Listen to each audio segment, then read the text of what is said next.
overall, there's been a theme of a complexity in IT that I think we've all struggled with, and you've heard a lot of the issues today that have come up. And we wanted to actually have an open panel discussion around what organizations are doing to solve the challenges that we're all facing, which at a high level, we're all being asked to deliver more to the business. We're being asked to do it quicker, and we're being asked to do it, with less money. And so I really wanted to facilitate a discussion today and get everybody involved with this. And this isn't about, we're all experts in this room on this topic at some level. And, today is about really sharing experiences, strategies along this topic. And I think to kick it off, talking about what some of the challenges are that our panel sees in their environments, and what are those being caused from. So maybe what we could do is just, and Deb, we already met you. Thanks for your participation in our discussion earlier. But if we could kind of kick off with Chris Hueneke, maybe you could kind of just review your organization and your role, and then we'll move on to Don, and then we'll dig into the discussion. Okay, great. Thanks, Jeff. Yes, I'm Chris Hueneke. I'm newly CIO in a new CIO created position for an insurance company. It's kind of in Butler. It's based in the Iowa region, and we are growing nationally. We're like any other insurance brokerage that has a challenge right now of either acquiring or being acquired. So fast growing, everything property casualty to benefits to claims, third-party administration. Also, it's, as we're going to get into, we're talking about challenges of growing through acquisition, but also growing horizontally in new businesses and new services. Your insurance company anymore is not just your insurance company. It's all about wellness. It's weight loss and all those types of things to reduce the amount of claims that are going through insurance. So lots of challenges. We have everything from claim systems to benefit systems, very disparate, taking on the big data type challenge, the mobility side, to bring your own device, data centers, backup recovery, business continuity, all across the board. And as a footnote, Chris was formerly at Ace Hardware, and so he's going to bring that. And United Airlines. And United Airlines. Zurich, and Marsh McLennan, and Arthur Anderson. And so he's going to bring a whole variety of experience to the table. No, I'm not going to Denton yet, so I'm pretty happy so far. Don? I'm Don Brumfield. I'm to shorten it, Director of Global Infrastructure and Operations. In short, basically anything outside of application development falls under my organization. I work for Heidrick & Struggles. Most of you probably know at least the name, who we are. Global executive search focused on C-suite, board and C-suite with some clients, United and a few others. We'll go down further into directors and vice president levels, but generally we focus in that space. We also have another business arm that is leadership consulting, working with boards, working with the C-suite. Do you have the right leaders? Do you have the right bench built? Pardon me. And recently have acquired another organization to work on culture shaping. How does the culture within your organization work? Do you have folks buying in? How do you get that buy-in type of thing?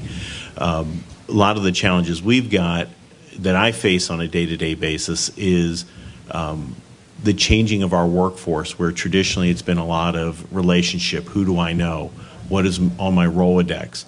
Now it's more of not only that, but now how do I get to know more about that client, more about that candidate before I ever speak to them? Increasing mobility for our users, and mobility not just for the phone, which I purposely left back there because it buzzes nonstop, but making sure that it's not just for them to be able to check their email. How do I let them take their office with them is literally one of the biggest challenges we fight. Yeah. Thanks. And Jason, if you need a CIO, I think you have somebody that might be able to help you out over here. Deb, maybe we could kind of kick it off. You've seen a lot of migration of the challenges in the business. What's different today than 10 years ago from your leadership seat at DeVry with regards to technology? What's striking you as the biggest change in environment now? I think for DeVry, as I said, when I joined the organization 8 years ago, we were actually just domestically operating, and now we're global. And that has brought in some huge changes for us that I think DeVry, made some smart decisions acquisition-wise, but didn't really think about the implications of what that was going to take to operationalize it from a centralized perspective. And we really did not take a proactive approach of pulling together a group of people who would really go and do the due diligence and really figure out everything we need to know about the business. IT was sort of an afterthought.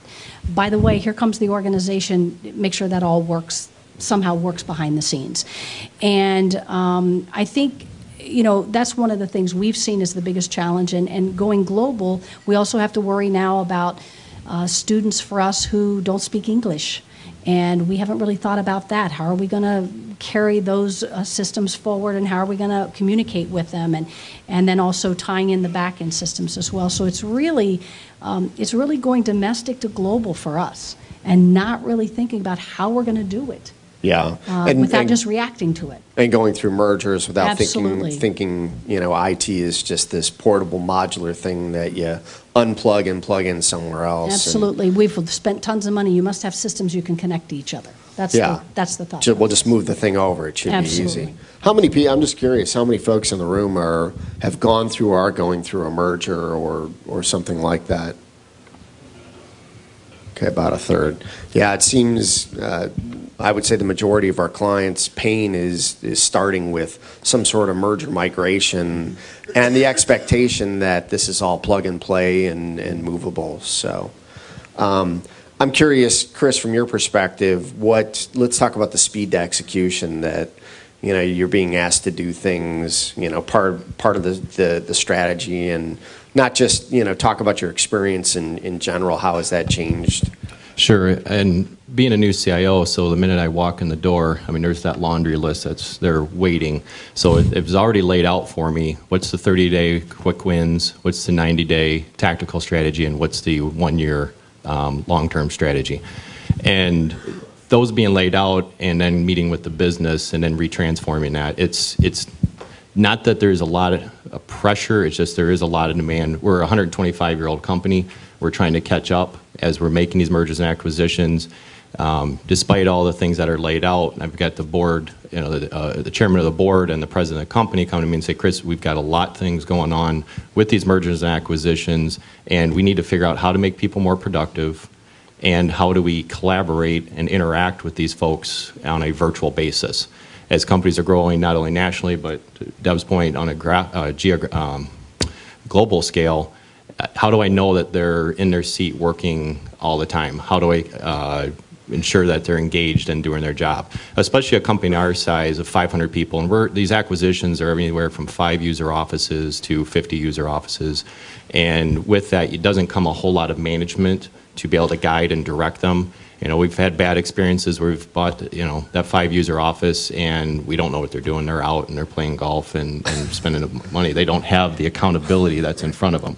There's nothing wrong with golf. I know that's a day-to-day. Okay. Executive management has that problem too. You almost lost at least half this room. and so with that, we're looking at new technologies such as like Microsoft Link. How do you know when people are working, when they're engaged, when they're everything on a proactive side to show that we're not Big Brother, but we can still have that interaction and collaboration taking and within presence technology, as well as in the back end, and being able to follow up on an incident when there's occurrence, especially with the insurance world. A lot of things, transactions take place over the phone, through email, through instant messaging. there's how many clients we have that think an instant message now is a binding agreement of filing insurance or putting a new vehicle on the policy. And we're like, no. And so we're completely looking into those records to see what transaction took place, especially when a claim's been put forward. So, How much of, you're being thrown a lot of initiatives and you have limited time and resources. What have the conversations been like as you've gone back to management and say, well, if you need it done this fast, I need more money, more time, something? Basically look at it in terms of being creative. And with that, for example, my colleagues that are here, they've had the challenge in the last 4 years just trying to get a new phone system. And the biggest driver for that is that, well, it's out of support. But our CEO picks up the phone, still works, so we're fine. But we're looking at that and being able to translate that from we need a new phone system into, well, let's look at, we can see to these problems that are coming to us from the CEO, from the chairman of the board, and taking those initiatives that are dear and close to their heart and taking and making it more, rather than a phone system, but more into a collaborative environment. Let's see what we can do not only with the PBX, but we can add the single number reach, try to solve some of the BYOD type issues, mobility. Office 365 is out there doing a lot of different things that you can do on an iPad. So it's just really being that creative side and explaining it to them and driving the real issues as well as their issues from the front end and the back end and delivering the overall result in budget, on time, on plan. Don, how much of a challenge has the negotiation process been for the initiatives? And we've got a sense for the things that you're working on, and it's overwhelming. How much of this is a expectation management, and versus an execution? I think expectation management is a major portion for it. Actually, the challenge we run into is trying to balance out. We're an odd bird company. We're 60 years old. We kind of created the market. Not kind of. We created the market of executive search. I've got 1,400 users spread out across 45 countries with 60 some odd offices. I don't think other than London, New York, or Chicago do I have anything more than 22 people in any single office. So your example, the 5 people that are off playing golf. It's balancing that expectation, but also balancing the expectation of our technical teams. Those of us in this room, and my colleague Clayton here is our director of global security, we almost have an inflexive reaction to, no, we can't do that because, okay? And it's helping, it's that balance, that negotiation, not just with the business side, but also with the technology side of being able to understand, here's why we need to do it, and let's go be creative and figure out how do we, A, protect our assets. That, quite frankly, in our industry, is our people and our data. We don't build widgets. We provide a service. We're a professional services firm, just like anyone else out there. So it's a unique balance there, and that's really where the negotiation comes from, as well as the expectations of, okay, by the way, with that 1,400 person global company, we have well fewer than 80 people in total IT supporting them. So it's balancing that timeline, really. I think the common theme we hear a lot, and Deb, I know you've been on both sides of this, how do you say no and not lose confidence, right? Because if you say no often enough, they go to Amazon or they go somewhere else. Deb, maybe you could talk about, you've actually been on the leadership team on the business side and IT on that topic.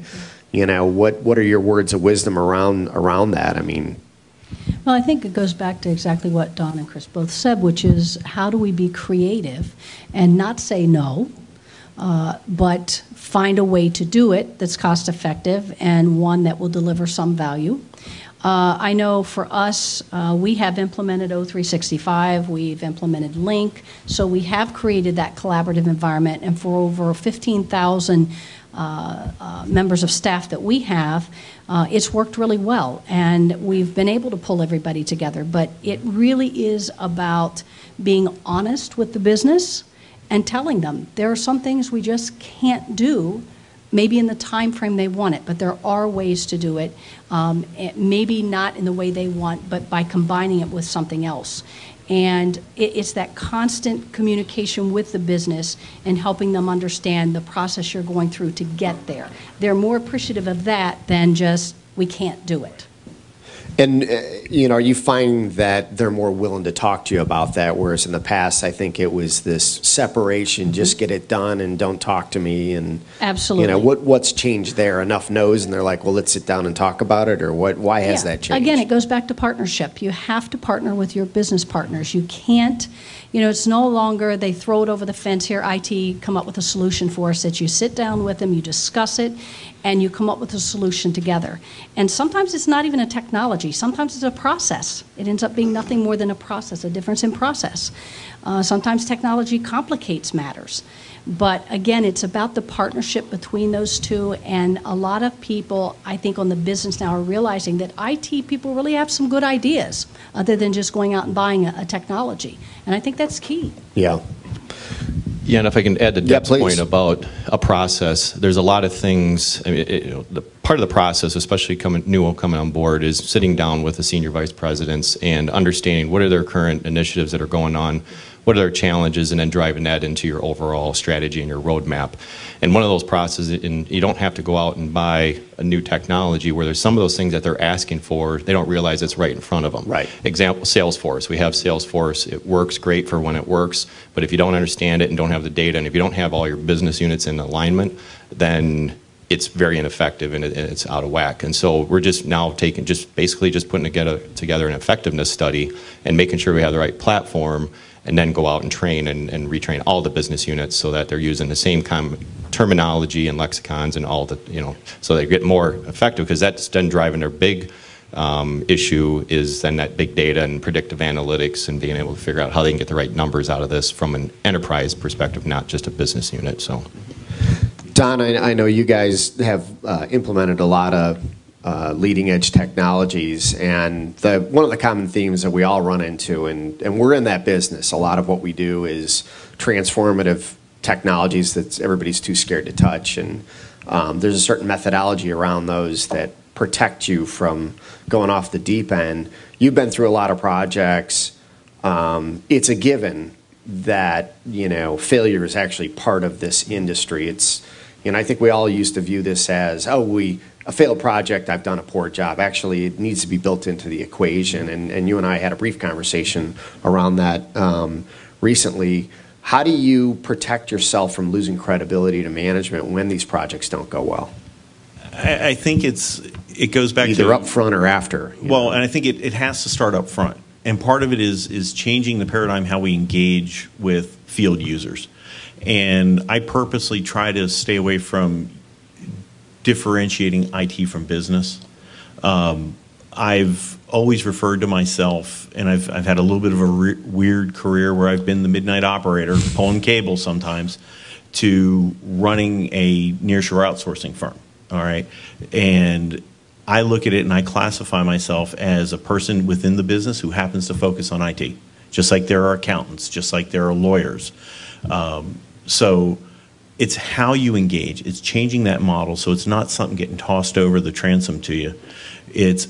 And it's really a key change, and it's something that we're really trying to drive toward.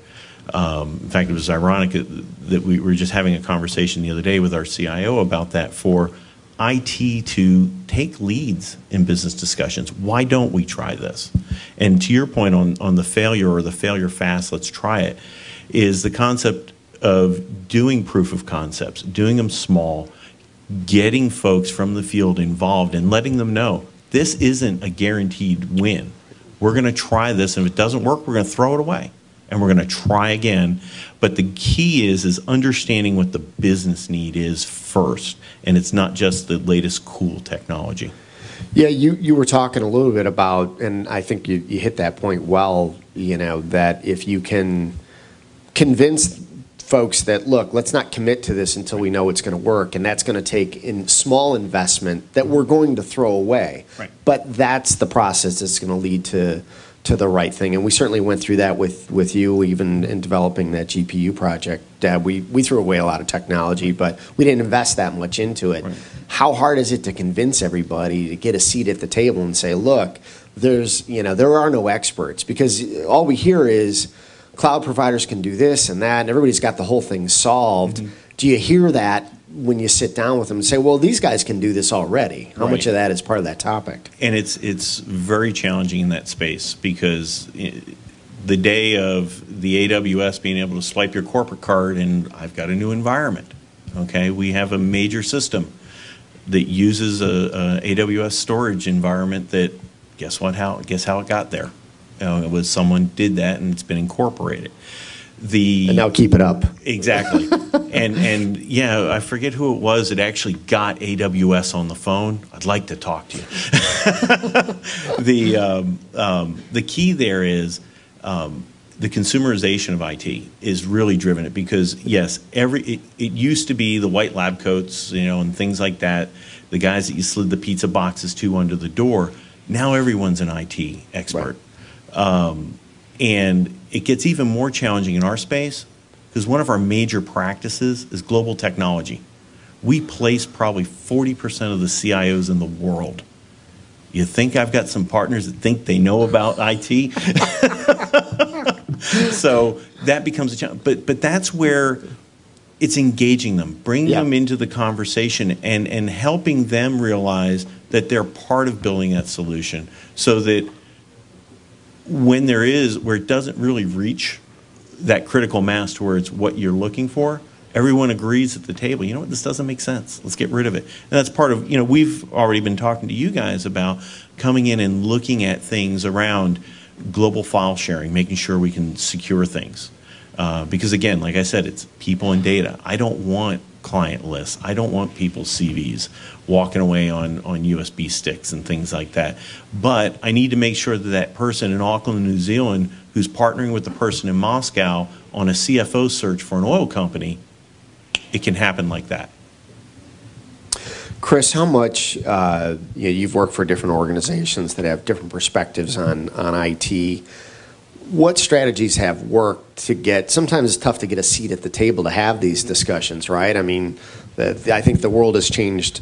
They're demanding more, but they're actually sitting down with us for the first time ever, I think, of the last few years. What's worked for you and how hard is that to get a seat at that table and gain credibility? Sure, and I think some of it was talking about before, and that's just setting up. You're kind of doing that business assessment, and that's sitting down, showing them that you do care, you do have a lot of ideas, but first things first is that's listen to them, what they have, take that away, lay out the roadmap, see where there's what the efforts are around consolidation, integration, and overall delivering solutions, and then laying out that roadmap. And I think an IT strategy roadmap is key to give them that visual to say, okay, yeah, we can't do everything now, we can't do everything next year, but we've got it in our radar, we're looking at it in the second year, third year, and so on. And that really drives visibility for them because all of it's going to end up coming down to numbers, between the initiatives that need to happen and the numbers, then it kind of lays it out for them. I think the one thing we definitely see as a commonality between strong leadership and IT is IT automatically takes the perspective that, well, we don't know, so let's sit down and earn the right to understand what you really want and dig in. And it really is that using that opportunity almost in a consultative way to sit down internally and gain the information that they're really looking for earns the right to actually come back with a solution and qualify the parameters for how to move forward. Look, nothing like this exists. We can try this, but we need to allocate some money for this, or you shouldn't even do it. And I think it's helping them understand that the formulation of their ideas, either it's within the known or not known, but that process, to me, that's, I think, a common theme that we've seen in strong IT leadership, which is taking the perspective that we're going to sit down with the business and earn the right to propose a solution and the parameters around that solution. That just seems to be the key. And roadmaps as the outcome, I think, are a great, target that makes sense to everyone. So much in the past we had just been backed into things, and we'll just take this over and make it work, and you don't need to know why, just make it go. And then you find out there was a whole different way to achieve the same goals. So. Yeah, and around that, in addition, is laying it out in terms of the people, process, technology. Show them you have the right foundation across the board that they can trust. It's all about trust. Yeah, and it's not show them you have a strong team internally as well as a strong partner network, such as RKON, plug, and that they can meet those and that they have something that's going to deliver it. And then the processes that we're very disciplined and governance. And, a lot of companies like us, too, are very innovative. And that when you say process, they get very scared. And when you say discipline and governance.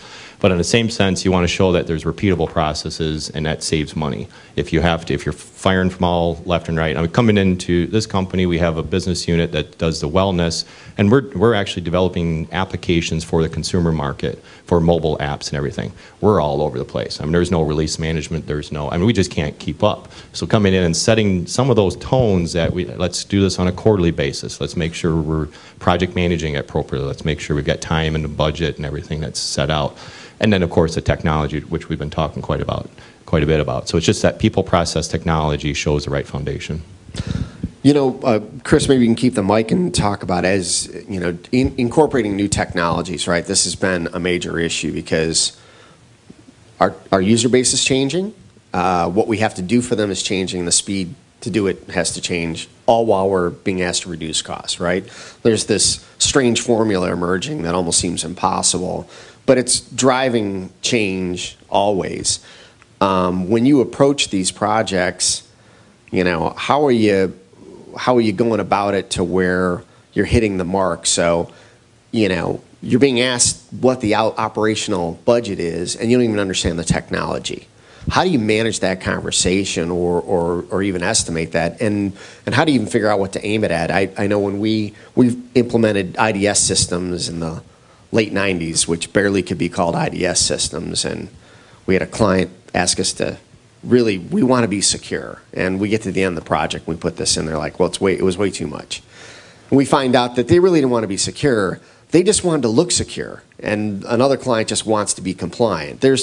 You can look secure, look compliant, be compliant, or be secure, right? Those are 3 different levels, and I think this applies to every technology. How do you manage through that? So it's kind of like your golf game. As long as you look good, it doesn't matter how you play or anything. So I look good golfing? So we're the ones golfing. Yeah, there you go, tomorrow. So to that point, and that's bringing up the point earlier about consumerization of IT, that's a challenge I think that we all have to face. And, Jason talked about before dealing with lawyers and everything. To me, salespeople. We're a very, not only innovative, but very salesy organization, driven by sales, and salespeople are consumers of IT. They're bringing in the tablet, the iPads, the Surface, the Google Nexus or whatever. And the funny thing is they're trying to bring this in saying, I can be more productive with this, or I can be more productive with that. And I have one salesperson who's looking at every single tablet that's out there, every single smartphone, and I look at him and say, how much time did you spend on this?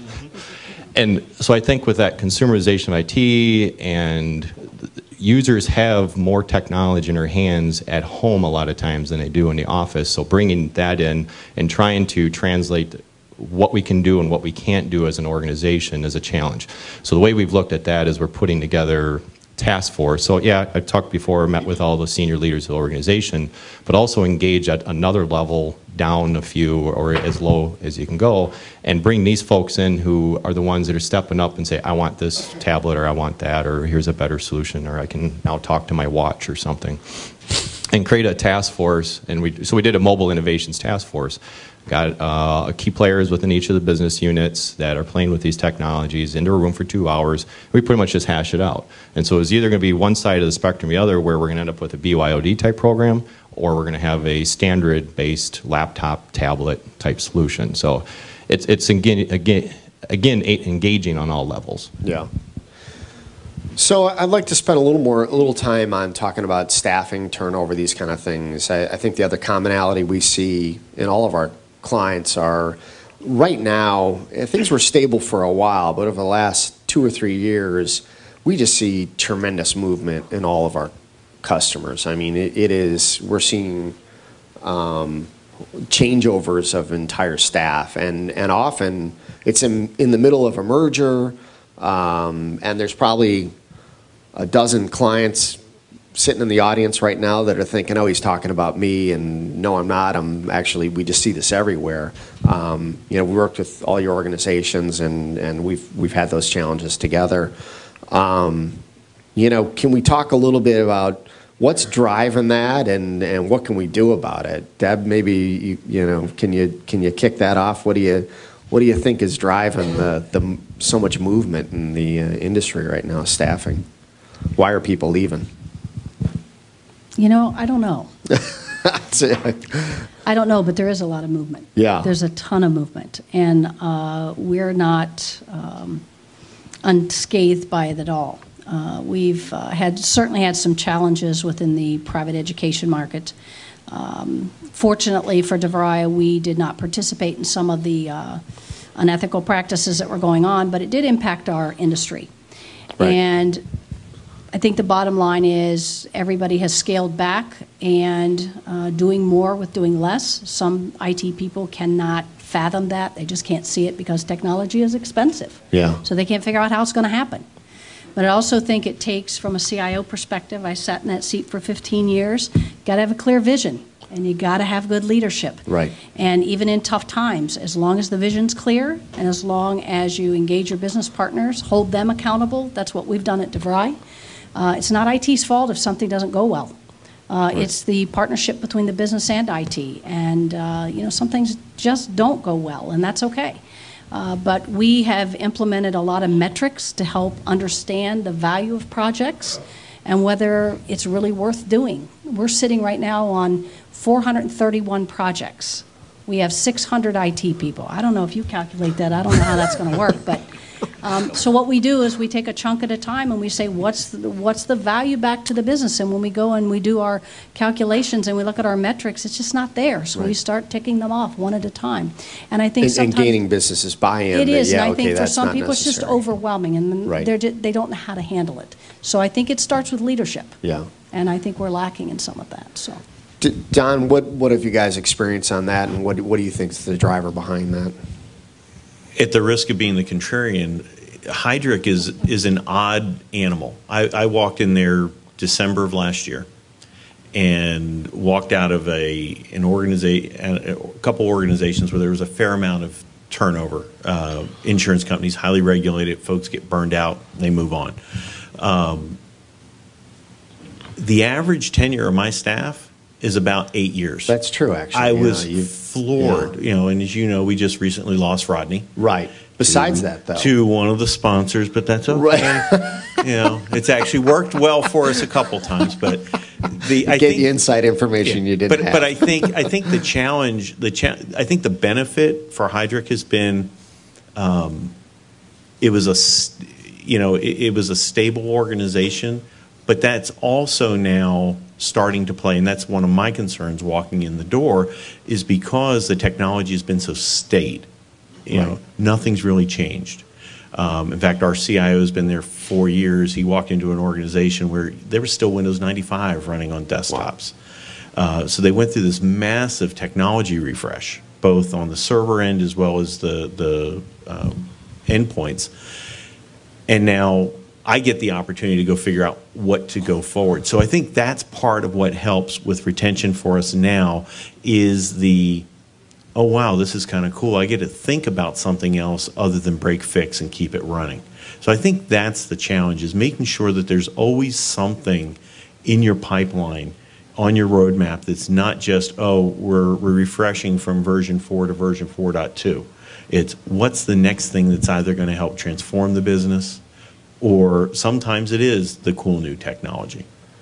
Yeah, no, I think that's great, and it's nothing wrong with being a contrarian. I'd rather be a contrarian in this particular topic, and we're not immune to it too. Right. We go through the same thing, different periods. Chris, any thoughts on this? You've worked for different staffs that have seen no turnover for a long time and tremendous turnover in a short period of time. Yeah, I think in terms of resources, it just really entails providing that rewarding career and showing that you care and you have, sit down and have an individual development program for them. You're focused on, asking them on a one-on-one basis in terms of where do you want to go in the next 3 years, 2 years, 1 year, and then set that in terms of their training. If you show them that you're willing to train them, certify them, if they want to take a different career instead of going in more of the technology side and want to get more in the business side, you just support that and enable it, and then you pretty much have a good employee that's ready to follow you. How much of that can be done at a departmental level, and how much of that you need the organization to buy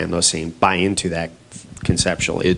I would say probably a 50-50 thing. Okay. Where you as a leader can do so much. It has to be an organization that enables it, adapts it, and promotes it as well. So. Let's talk staffing. One of the things that we see, is turnover. Common complaints are, I'm stuck operationally, almost working 3 shifts, right? We've had organizations where there's specialists in the technology. There's, the IT staff's not big enough to have multiple specialists, so you have one guy, he designed that system, and he understands it intuitively, or she. When it breaks, that person's woken up in the middle of the night, and as those things grow, they become these proprietary people. We see people actually leaving over this very commonly. How much does operations and operational burden get into the issue of staff turnover and job sat? I mean, where does that fall amongst things? Anybody can jump a lot in terms of we're humans, we need work-life balance. Mm-hmm. And it's just that life part is always difficult in our space, especially. I'd like for my team to put their hands over their ears right now, by the way. Go ahead, Chris. Okay, and I can switch gears after Jeff makes a comment. We usually just hire someone to take care of that after hours, and then let RKON stay up all night. So, but on a serious note, it's being able to offset and make sure that you have enough staff that, especially look at your departments in terms of engineering and operations first and foremost. Who's going to be the engineers that are going to be in the project meetings? Who are going to be the thinking tanks and stuff that are at the table having those conversations with the business? Because if they're always in fires, they're not at the table. And then being able to balance so the operational folks can keep that up and running. And then if you're a 24/7 shop.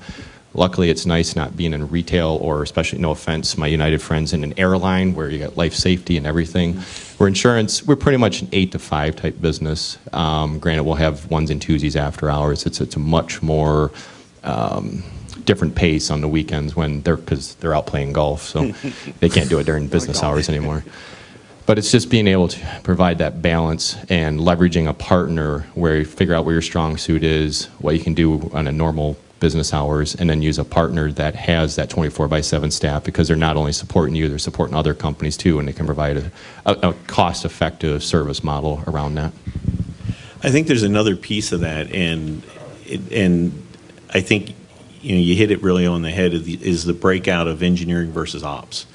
And part of the challenge we've got with our organization, being as small as we are, is between my server world, my end user devices, and my network. I've got a grand total of 3 engineers, okay, to support the entire world. Now the good side is from the operational side, I've got an external partner that handles, I'll call it the hands and feet, for maintaining the operation. So when it breaks in the middle of the night, the first call is to them.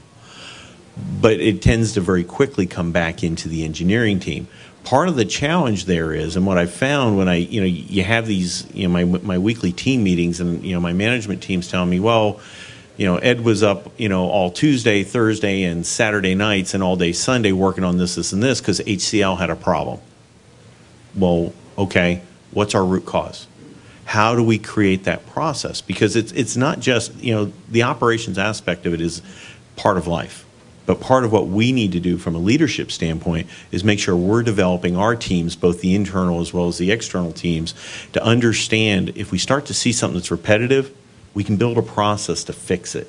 And then put the onus on our teams and on ourselves to build it, teach folks, and then actually operationalize it. And then it becomes incumbent upon us as leaders to ensure that's happening, so that the guy's not up for the next 3 months on that cycle, but he's able to make sure that there's now people that can take it. And I think as you start working to that and help folks understand that it's not just the organization getting you to the right conference or getting you the right training or certification, but helping them develop folks on their team, it becomes a different mindset. It's a more holistic approach.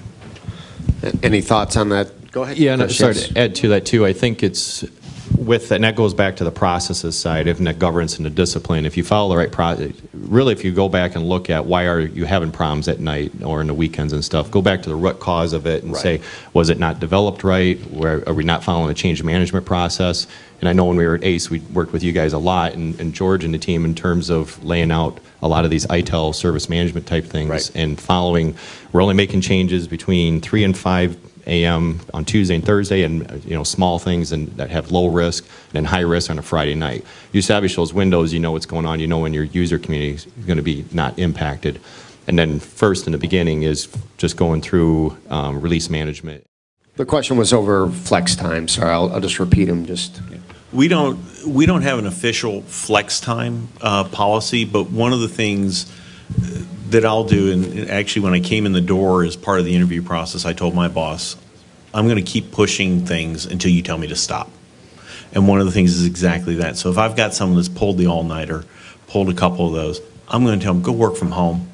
And I fully understand on those days, work from home is, it may be golf, it may be hanging out. I've got one guy who's a car buff, so I know he's probably in his garage working on the car for a third of the day. But I also know that if something hits the fan, he's going to be there. So it's more working it out because we don't have an official policy. Yeah, same thing too, where it's going before where it's, an organization, it's 50-50 between your IT and the business. But to that point, we don't have, I think the business side and upper level management's afraid of instituting that work at home and that flexibility. But from a personal and leadership perspective, I think the same as Don, we've got our leadership, if it's a one-off or as long as no one else knows, it's okay. And so, but you have to provide that work-life balance again, and it may not have to be institutionalized, but just more on a personal level. We actually have implemented a flex work plan, but I will say that most of the time it's not formalized, and it's done just as they said. I mean, if you work the extra time, you take the extra time off. That's worked very well. Right now, our workforce is about 80-85% remote, and you would think that would have impacted productivity, but it's actually probably doubled productivity for us. So again, it's a trust and transparency thing. Any other questions? Yes. Do you have a GRC program within your organization? If so, is it under the same umbrella, and where does IT fit in? I'll take that one. I recently inherited GRC, and for those of you who don't know GRC, governance, risk, and compliance. I'm assuming that's what you're talking about? Okay. Well done. Our governance, risk, and compliance was with security for a while, and it was under its own umbrella, under the CTO. And they split them up, and they put security in infrastructure, which I found very interesting. And GRC actually sits under education technologies, because we're the most neutral location for them. So we work very closely, obviously, with the legal department and internal audit and all of that. It works very well for us. I could talk all day about GRC. Mr. GRC. But since the bar's open and we're way late, so you shouldn't have said the bar's open. I've seen it all over the place, to your point. So I've seen it sit underneath security. I've seen it moved away and separate. I've seen it under the business office. It's all over. And I think it comes down to what works best for the business. In a small organization as us, with Common Butler, 500 users, we have the HIPAA and the privacy, and we have a data privacy officer more on the business side. Right now, we're just kind of blending it. We're in the process of introducing GRC in general to handle those compliance requirements. So it's just more of right now it's really an IT thing for us. Yeah, ours is more IT, and where it's broken up is we handle change management through, I think it's now called the Office of the CIO, which has got the PMO and planning. Compliance and risk really falls under my colleague Clayton as our Director of Enterprise Security, which, yeah, when I started, it was going to be mine. I'm like, Do you have any other questions? Yeah, Clayton. Making that, they indirectly made that clarification. And in the room, we're probably thinking IT GRC versus corporate GRC, which are different things, right? So the IT GRC goes back to the HIPAA, the PCI, and all these downward presses, right? Correct. Whereas the corporate GRC looks at my overall risk profile across the organization. Exactly. And when I was at Zurich, just down the road, so that we had the same thing. We had an IT GRC team, risk consulting, compliance, around IT. And then there was the enterprise risk organization that we were all, pretty much we're all sitting on the same board, reporting up to the board. But we'd work very closely together, especially when I think the closest thing between an enterprise GRC program and an IT GRC program is business continuity. And that's where we had a lot of overlap. Okay, why don't we close it out here and get everybody closer to the bar in a minute here. I want to thank you guys for coming up and spending some time with us. This was great discussion today.